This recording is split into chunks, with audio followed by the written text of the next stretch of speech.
So, as I look out amongst us as a congregation, I see a group of good people. People who are honest. Amen. People who are morally upright. Amen. People who live according to a set of standards. Amen. People who are striving to live their lives in such a way that it makes an impact upon the world. People who are living in such a way that say, I'm going to fight with all that I got to live for the Lord.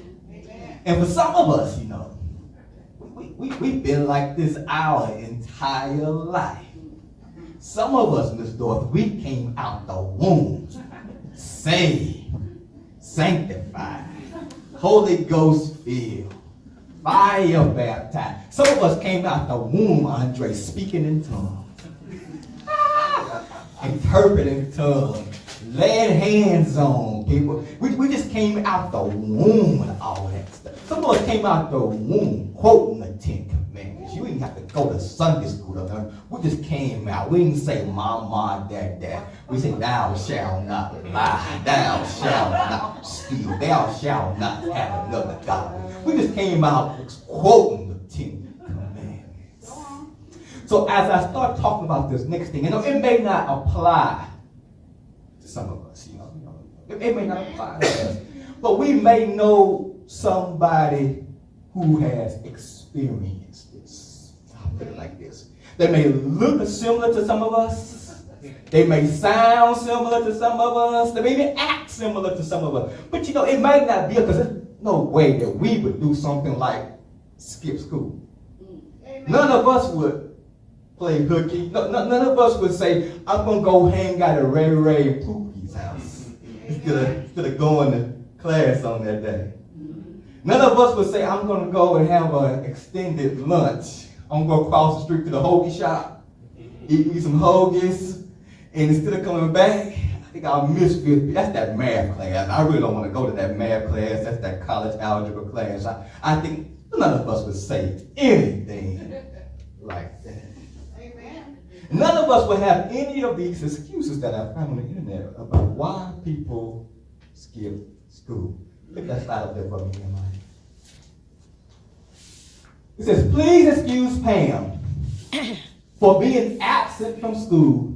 She was sick and I had her shot. Please excuse Cecil for being absent on June 28th, June 29th, June 30th, June 31st, June 32nd, and June. I said, I could have stopped there June 31st. Maybe just mix that one up. Sometimes those months got 31, 30. But June 32nd? Whoo! 33rd.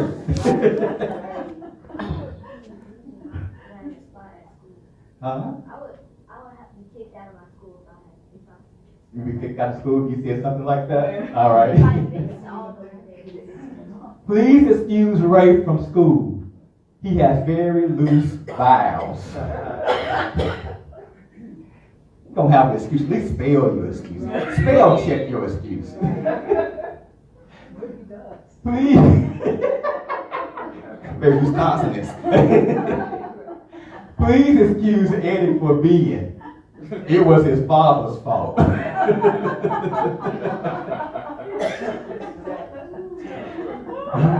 Okay. I kept Billy home because she had to go Christmas shopping. Because I don't know what size she wears. Excuses. We all have them.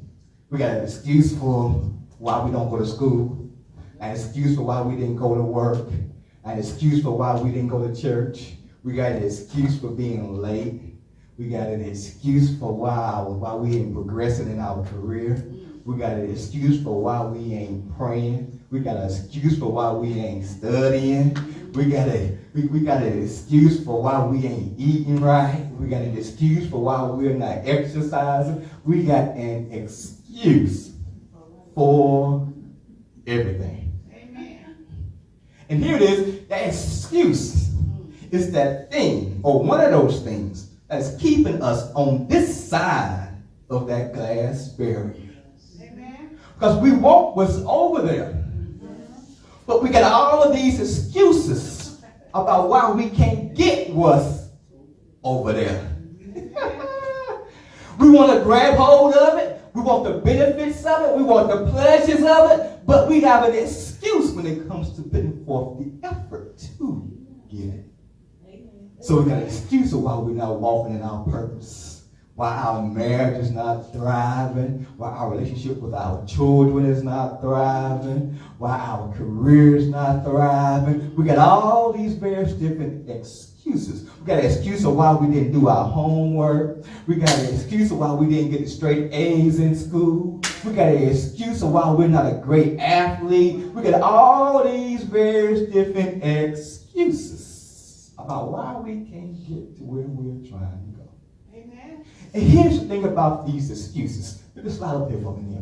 Here's the thing about these excuses. These excuses serve as what I would call a safe zone. And when we make that excuse, we climb up into that bubble. And we close that bubble around us. And when anybody begins to blame us for something that begins to happen, that blame bounces off of us and goes somewhere. Because I'm in my safe zone. As I'm in my safe zone, I don't have to take responsibility for anything. I just make up an excuse. Amen. In my safe zone, I don't have to strive to be great at anything. Because when it becomes too hard for me, I just come up with an excuse. Amen. In my safe zone, I don't have to climb over any obstacles in life. I just make up an excuse. Amen. I climb into my bubble. I can't climb over that mountain right there.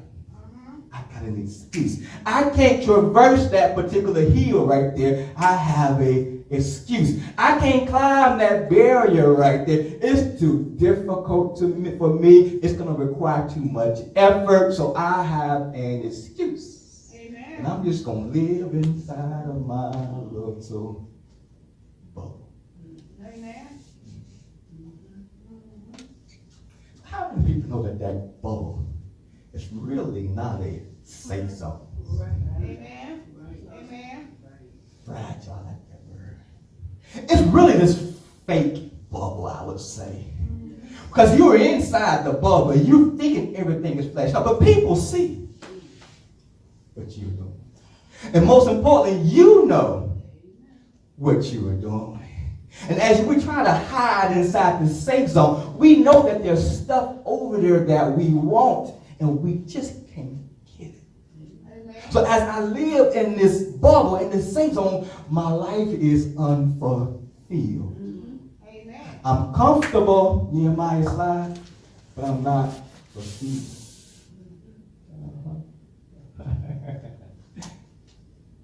I'm not stressed out, but I'm not fulfilled. Amen. I'm not struggling in life, but I'm not fulfilled. Amen. Amen. And as long as that sense of unfulfillment is living on the inside of me, I just can't be what I was created to be. I can't have the joy that God has for me. I can't have the peace that God has for me. There's always this stirring on the inside of me. It's just driving me nuts and driving me crazy. And I try to medicate it with all different types of stuff. And I just can't seem to medicate it. I gave it some spiritual Tylenol and that didn't work. I gave it something else and that didn't work. I gave it some Bear. I gave it some antacid pills, some what's that, Pepto-Bismol, anything you can think of. I gave it all the Alka-Seltzer. That's what I think of. I gave it some Alka-Seltzer too.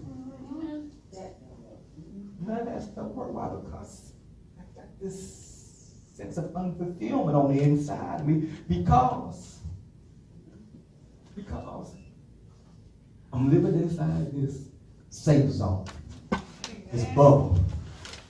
And I don't have to grow up. I don't have to accept responsibility for anything. I don't have to own anything. I don't ever have to apologize for anything. I'm always right. Amen. Everybody else is always wrong. I am always right. And if they try to talk junk, I'm just going to come up with an excuse. Amen. That's it. Amen. But do we have to live inside of that bubble? I mean, that bubble is no place for us to live. Because what God has for us, it is for us. So if God has called us, and then he has created us for a particular purpose, called us to that particular purpose, anointed us to actually fulfill that purpose, empowered us, set us apart, he's gone through the necessary steps to confirm that appointment in our lives, then why do we need to make excuses? Why do I have to have an excuse for not trying to do that which he has called me to do? Amen. I mean, if he called me to do it, he said that I shall do it, and his word does not come back void, then why do I have an excuse for why I can't do what he has called me to do? Amen. And that's what my man Saul is struggling with right here. See, my man Saul is struggling with this stuff. He's been called to do something. And he makes a mistake. He messes up. But instead of owning that mistake, he comes up with an excuse. And because he comes up with this excuse, the kingdom that has been given to him by God gets stripped away from him. Let's talk about it. As the story starts off, my man Saul and the children of Israel have just defeated the Ammonites. And Saul has gathered unto himself 3,000 men. He's going to turn these men into his army, his mighty fighting force. So he takes 2,000 of those men, and they go down with him over to one city over here. He takes another 1,000 of those men, and they go over to another city, and he gives them to Jonathan. And with that, he says, okay, we have this fighting force, we have this army. And if you look right there in verse number 3, his son, Jonathan. Y'all remember Jonathan and David? The two that was friends, the same guy. So Jonathan rises up and he goes and he attacks a Philistine outpost. Now, the Bible doesn't say why he did it. And this is curious to me, but I want to know, did God tell him to do that? Did Saul tell him to do that?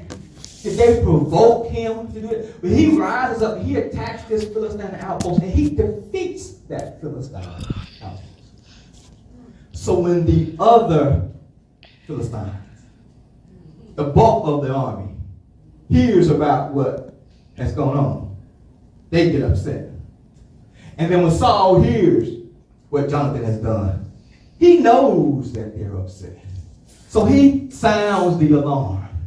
He blows the trumpet. He calls all the army of Israel up unto himself.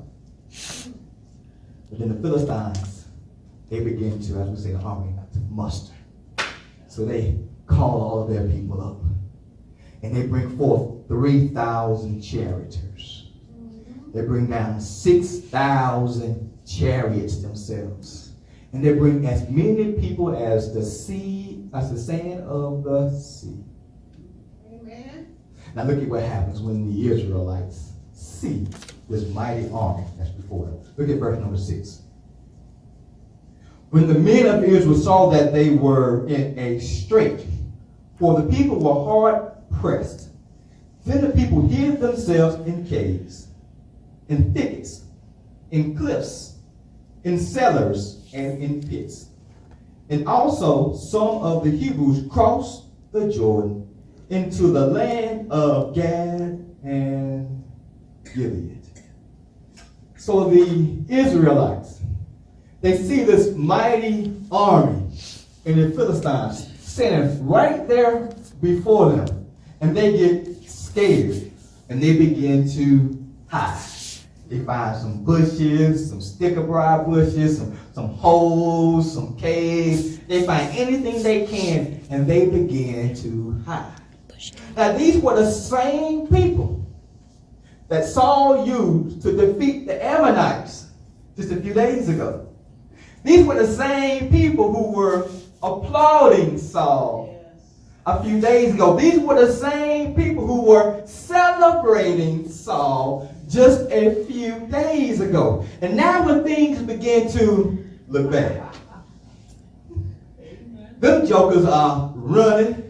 They are abandoning him. They say, we don't have your back right now. You got this on your own. We hide it. They are in the mode of self-preservation. And that's just a reminder for all of us, and especially for those of us who are leaders, that everybody who says that they are down with you, everybody who proclaims that they're your ride and die buddies, they're not riding. Everybody who says that we down like full flat tire. That's the word. Everybody who says that we're going to be friends until the end, Amen. is not going to be there with you until the end. Amen. And they're going to talk a good game. Yes. They're going to tell you what they're going to do. Yes. But when the rubber meets the road, and it's time to put up or shut up, we will not be able to find them. Amen. So here's some advice. Don't get caught up in the applause of the people. Amen. Don't get caught up in the celebration of the people. Don't allow people to make you think that you are better than what you actually are. Amen. Don't begin to base your decisions on the applause and the appreciation of other people. Because just as soon as you make a decision that they don't like, those same people who were applauding you on Monday will be in the other cube on Tuesday talking about you. Those same people who are on your side telling you, I got your back on Wednesday, will be the same people on Thursday having lunch with somebody else talking about you. So can we have friends? Yes. But just be careful that we don't get caught up in the applause of the people. Amen. Because people can be fickle. Love them, but sometimes we can be fickle. And I think my man Saul understands this. Because as he defeated the Ammonites and the people began to celebrate him, he came out and he said, ho, ho, ho, ho, ho. I know y'all want to go out and gather up all of those people who were looking to, who were going against me, and you want to defeat them and kill them. But listen, it's not about me. I didn't lead us into victory, but it was God who did it. Amen. It was God who got the victory. It was God who was working through me. I was just a willing vehicle, a willing vessel. He has supreme humility. But then something happens, and he gets wrapped up in the Kool-Aid. And when the pressure begins to hit him, things begin to change. Because that's the story. We get back to the story. The man Saul, he's down in Gilgal. And as he's in Gilgal, he's waiting on Samuel to show up. And when Samuel does not show up on the appointed days, the people begin to leave. And as the people begin to leave, look at what Saul does. Look at what Saul does. Look at verse number 8. Now he waited 7 days according to the appointed time set by Samuel. But Samuel did not come to Gilgal, and the people were scattering from him. So Saul said, bring to me the burnt offering and the peace offerings. And he offered the burnt offering. As soon as he finished offering the burnt offering, behold, Samuel came, and Saul went out to meet and to greet him. So get what's going on now. The people are fleeing. And Saul says, I'm running out of time. My patience is getting low. I got to do something. Y'all bring me that burnt offering. Bring me that burnt offering over there. Bring me all that offering over here. As soon as they bring the offering, he offers it up. Guess who shows up? Samuel. Anybody ever done that? You know you were supposed to wait.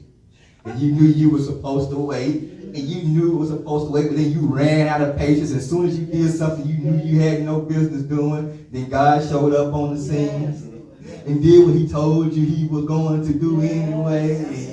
But because you was a little fancy, you caused more trouble than what you really needed. Because you was a little fresh, you caused more trouble. He had to do some other stuff to get you out of that trouble because you put your hands. Maybe not y'all, maybe just me, maybe just me. Look at what happens in verse number 11 when Samuel shows up. He says, but Samuel said, what have you done? And Saul said, because I saw that the people were scattering from me, and that you did not come within the appointed days, and that the Philistines were assembling it at Michmash. Therefore I said, now the Philistines will come down against me at Gilgal, and I have not asked the favor of the Lord. So I forced myself, some of you say compelled myself, and offered the burnt offering. My man says, Saul says three things in Nehemiah. He's here. He says three things. Look what he said. He said, I saw the people scattering, so I offered up the burnt offering. He says, 7 days had passed, and you had not shown up like you said that you would. Can we go to 1 Samuel 10 real quick? You guys may remember this when we studied this a few weeks ago. Look at 1 Samuel 10, verse number 8. Look at what he says. This is Samuel talking. To Saul, Samuel says, and you shall go down before me to Gilgal, and behold, I will come down to you to offer burnt offerings, I being Samuel, and sacrifice peace offerings. You shall wait 7 days until I, Samuel, come to you, and then the most important part, show you what you should do. Who is Samuel? Samuel is the priest. He's the prophet. They was calling him the seer. He's been the one leading them spiritually and telling them what God wants them to do. And then who stuck their hand into it? Saul. Look at number 3. The Philistines were preparing to attack, so I needed to do something real quick. Amen. So Saul has these reasons why he did what he did. But let me ask you guys this, because when I first read this, I struggled with it. Does he have a point? I mean, does Saul really have a point? What do you think about the situation that's going on? Think about what's going on. He's standing right there in front of the Philistines. They are on his front porch, getting ready to come in and do some damage to them. So does he not need to get his army together? Does he not need to petition the favor of the Lord? Right. Or how about this? He waited 7 days, like Samuel told him, and he still didn't show up. And the people, his army, they leaving him. They're fleeing because they have not seen Samuel show up. And Samuel to them represents the presence of the Lord. So he's like, I got to do something to invoke the presence of the Lord. So does he have a point? He has a point. But here it is. Here's the thing. he has a point. But if you begin to pull back the layers, like a banana, pull back the layers of his excuse and his rationale, it had nothing to do with that, but everything to do with on his heart. Amen. It had everything to do what was on the inside of his heart. In his heart, he was not right. And let me show you what I'm talking about. Look at verse number 13. Samuel said to Saul, "You have acted foolishly. You have not kept the commandment of the Lord your God, which he commanded you, for now the Lord would have established your kingdom over Israel forever. But now your kingdom shall not endure. The Lord has sought out for himself," listen to what it says, "a man after his own heart. And the Lord has appointed him as a ruler over his people because you have not kept what the Lord commanded you." Can we go back to 14 one more time? "But now your kingdom shall not endure. The Lord has sought for himself a man after his own heart." Now we all know that he's talking about David. But just because we know that fact, don't look over the principle that the Bible is trying to convey to us here. He's looking after a man after his own heart. Yeah. But what he's saying is, yes, you were wrong. You were a fool. You should not have done that. But it had nothing to do with the act. Everything to do with your heart. You see, you're not offering up that burnt offering as a means of worship unto God. That's what he's telling you. He said, "Saul, you're not looking to worship God. You're not looking to petition God. You're not looking to enter into the presence of God. But what you want to do is you want the power of God. You want the favor that comes with being in relationship with God. You want the blessings that come with being in relationship. You want the respect of the people that come with being in relationship with God. You're not interested in being in communion with him. You want what he has. And God is not interested in people who pursue him for the benefits of him and not for his heart. He says, "Seek me and you shall find me when you search for me with all of your heart." He said, "Seek me." And you know why you can't find me? Because I see the ulterior motives living on the inside of your heart. He says, "Seek me. And I will open up myself to you. I will draw near unto you as you draw near unto me." But when you come before me, you have to come before me with a pure heart. Don't come after me seeking stuff all the time. Don't come after me with this ulterior motive all the time. Don't think you are slick. Don't you know who I am? I see right through that excuse. I see right through your phoniness. You are missing the applause of the people. You are scared that the people are not going to follow you. You are scared that all the people are leaving you. So now you come running to me talking about, at least I need to offer up something to God and see what he gonna say. But look, he wants some of this too. He wants that power. Think about what happened now. Think about what's been going on. Remember before he was talking about the Spirit of God fell upon Saul. And the Spirit of God was with Saul when he defeated the Ammonites. And now Saul is standing right there in front of the Philistines. And that same Spirit of God has not fallen. Amen. Y'all know what I'm talking about? You ever have been connected to him? So connected to him, but you just like you just felt like he was just right there with you. And it was just so strong and so powerful. But then on another occasion when you tried to provoke his presence in your life, and you couldn't provoke his presence no matter what you did, and you felt dry. Felt like a desert was on the inside of you. I imagine that's how Saul was feeling at that particular moment. Because he says, that Spirit of God that gave me the power to do mighty things has not fallen. So what's my formula? A plus B equals C. This is what I saw Samuel do. And what I saw Samuel do work for Samuel. So let me see if I can do it and see if it'll work for me. Amen. Amen. It's not about the action or the act.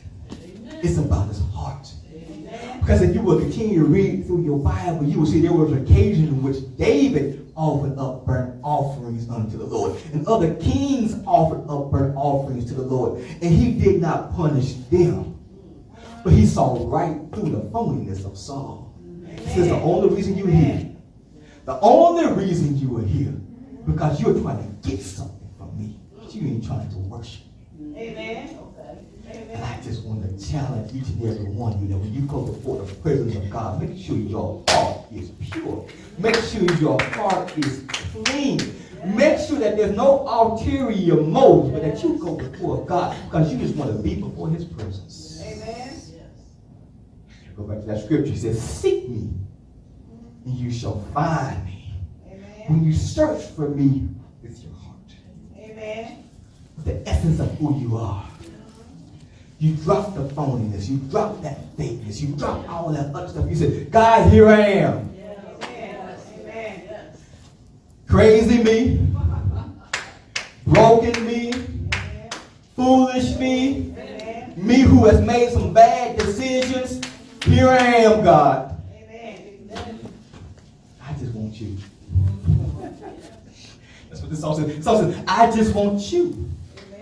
All the song is trying to get us to see is I just want to be in your presence. You can take all the other stuff, the money, the cars, the house. I just want to be connected to you. Amen. Your heart is the key. Because if our heart is right, then when the various different trials and tribulations of life arise, we will still remain faithful. Yes. Unto God. Amen. When the applause goes away, Miss Iman, and they're not cheering us anymore, we'll still remain faithful unto God. When they begin to talk about us and lie on us and cheat on us, we'll still remain faithful unto God. When we find ourselves being pressured by the situations of life, we won't make a rash decision because we'll still be faithful unto God. Amen. If the heart is right. But if that heart is wrong, and that heart is filled with selfish ambition, if that heart is filled with deceit, if that heart is filled with malice, if that heart is filled with anger, if that heart is filled with unforgiveness, then the stuff that's going to come out of our mouths is excuses. Amen. Amen. What does Jesus say? Out of the mouth pours the abundance of the heart. Those excuses, it's just that stuff that's been festering there on the inside of us. Over and over. It's like that crock pot. You throw everything in that crock pot. You let that thing just simmer for a while. You put the meat in there, you put some vegetables in there. You get all that stuff that's been sitting in the refrigerator for a while. You throw all that stuff in the crock pot. You just stir it up, put some kind of sauce in there, and just hope it come out good. That's it. That's it. That stuff that's in our hearts has been in that crock pot for a while. That's true. And when the pressures of life begin to hit us, we come up with excuses. Yes. I can't accomplish that goal because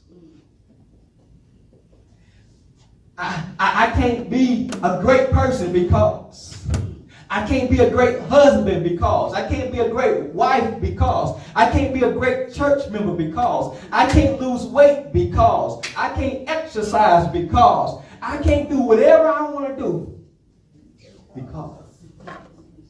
Amen. Amen. Those excuses. And we just get back into our boat. Put my boat back up in here. We get back into our boat. Yes. And we get into that safe zone. I'm going to chill right here in my safe zone. I'm going to hang out right here in my, I might not grow spiritually, but I'm going to hang out here in my safe zone. I might not get any more connected with God, but I'm going to hang out here in my safe zone. I might not grow mentally and intellectually, but I'm just going to hang out here in my safe zone. I might not get the stuff I want in life, but I'm just going to hang out here in my safe zone. It's risk-free. No responsibility. No maturity required. I can just hang out right here in my safe zone. Amen. But what if we decided to kick our safe zone to the curb? What if we decided to take that safe zone, pick it up, get our good old baseball arm together, and throw that thing as far as we can? Amen. Amen. What if we decided to get our membership card? Some of us got a membership. Just imagine that said excuse. Some of us got a membership card for the excuse club. Amen. And we're faithful members of the excuse club. I mean, we pay heavily into the excuse club. We're faithful to the excuse club. And every time something rises up, we pull out our membership card. I'm a member of the excuse club. Amen. Every time a challenge comes along, I'm a member of the excuse club. Every time an obstacle comes along, I'm a member of the excuse club. Don't bother me. I'm a member of the excuse club. Amen. Amen. What if we took that excuse club and just put it to the curb? Instead, got us a card that said, more than conquerors.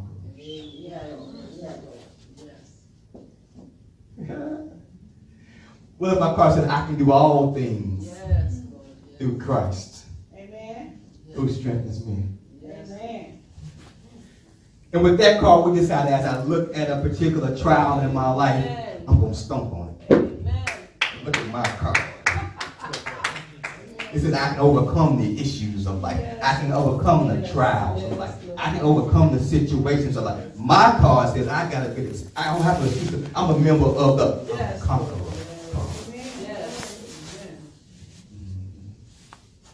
And we started looking at that thing with that stank face. Remember that stank face I'm talking about? When you're really mad, you're ready to go at it. You start looking at that thing. So you can bother me, trial if you want to, but I got my I'm more than conquerors card out. Pressure, stress, you can come my way if you want, but I got my more than conqueror card out. Health problems, you can come my way if you want to, but I got my more than a conqueror card out. Purpose, I see you sitting over there. I'm going to get you. You're not going to be able to run for me for the rest of my life. I'm going to get you. I'm going to walk in my calling. I got my membership card. Amen. Healthy marriage? Yes. Healthy relationship with kids? Yes. Anything you can think of, I got my membership card. Amen. That's right. What's that Visa card, American Express, that black Visa card, American Express card that we talking about? It ain't nothing compared to this. Because this I can do all things through Christ card. It's more than a conqueror card. It opens up all kinds of doors. All types of ways. But you gotta get you a card. You gotta get you a card, man. And there's a thing, I don't have my wallet on, but you can't have a excuse card and a more than conqueror card in the same wallet. It just won't fit. It just won't fit. got to make a choice what you're going to do. Yes. Amen. You're going to be more than a conqueror. You're going to be a winner. You're going to be, as he said, V-I-C-T-O-R-Y. I got Jesus on my side. What you going to do? Amen. What would you say what you going to do? Barbecue a meal. Amen. There you go. I want my membership card. Here comes the trials. I got my membership card. Amen. Here comes the tribulations. I got my membership card. Here comes an obstacle. I got my membership card. And you know, like most of us, we go to work, what we do? We get our card out in our pocket. And we go over to the door. So I can't even get to my building. You ever show up at work and you have your card? You have to stand outside and hope somebody will walk up and let you in. Man, I can't get to the building. I got stuff to do. I'm just sitting around. But if you got the membership card, the More Than Conquerors Club, you walk up to the door, you say, boop, and the door opens up. And it lets you walk on through, you do what you gotta do, and then when it's time to come back out, you say, boop. You come on back out. It's free access.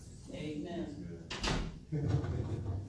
You ain't gotta worry about no excuses, you ain't gotta be in no bubble, no safe zone, you ain't gotta worry about no unfulfilled life. You have a membership card, and with that membership card, you can do what you work on. Yes. Amen. Amen.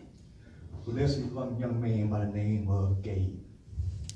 And Gabe has a membership card to the More Than Conquerors Club. Take this video for me. This meal, Inspired by faith, I thank you for how much you blessed our family. the Davis family answered a call they say came from God.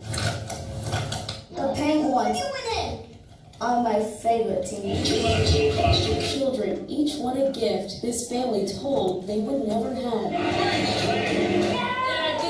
From the first time I saw his picture, I knew he was my child. Gabe from Africa, the absent heart for this family an ocean away. Nice catch. Stay tough in there. Show him how it's done, buddy. Get it back to him. Here we go, Gabe! How about perfect catch? Nice! I love to watch the game. Gabe's two older brothers play baseball, and I love to watch him play. Everything the Davis family does, they do it as a team. Gabe was born with a very severe leg deformity. Gabe's endured 14 surgeries, making his lower half just as much metal as bone.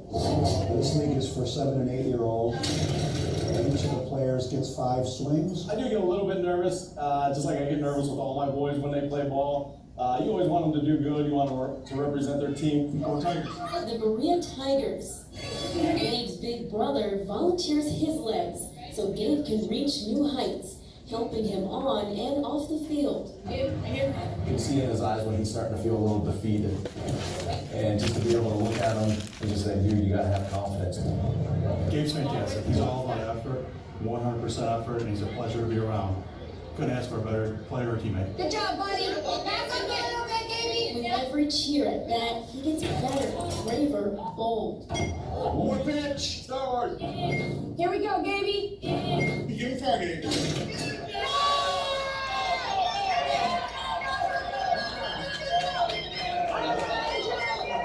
To see him actually get a base hit, it like melts my heart because I've seen how much time and energy he's put into it. Brings life to everything we do. He brings a whole new attitude to our family and a whole new sense of joy and a sense of fulfillment.